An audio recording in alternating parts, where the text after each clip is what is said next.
क्या आप जानते हो कि दिवाली में लक्ष्मी जी के साथ विष्णु जी की जगह गणेश जी को क्यों पूजा जाता है? इसके पीछे एक रोचक कहानी है। कहानी ये है कि लक्ष्मी और गणेश जी की पूजा का जिक्र कई पौराणिक कथाओं में हुआ है। एक समय की बात है जब किसी बैरागी साधु को राजाओं की तरह सुख भोगने की लालसा होने लगी। इसीलिए वह लक्ष्मी जी की आराधना करने लगते हैं। वो साधु की आराधना से प्रसन्न होकर लक्ष्मी जी उसे दर्शन देती हैं और साधु को वरदान देती हैं कि उसे सम्मान और उच्च पद प्राप्त होगा। वह साधु दूसरे दिन राजा के दरबार में पहुंच जाता है और वरदान के अभिमान में राजा को सिंहासन से ढकेल देता है। साधु का राजा के साथ ऐसा व्यवहार देखकर उनके सिपाही साधु को पकड़ने के लिए उसकी तरफ दौड़ते हैं, लेकिन तभी राजा के मुकुट से एक काला नाग निकल आता है। यह देखकर सभी चौंक जाते हैं और सभी उस साधु को ज्ञानी संत और चमत्कारी समझने लगते हैं।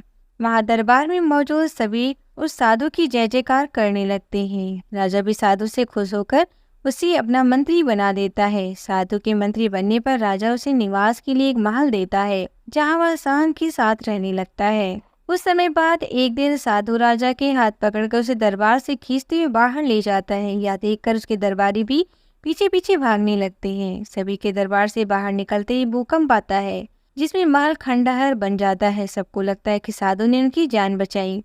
इससे साधु का सम्मान और बढ़ जाता है। यह देखकर साधु में घमंड की भावना जागृत हो जाती है। इसके कुछ दिनों के बाद एक सुबह साधु राजमहल में घूम रहा होता है, तभी उसकी नजर गणेश जी की मूर्ति पर पड़ती है।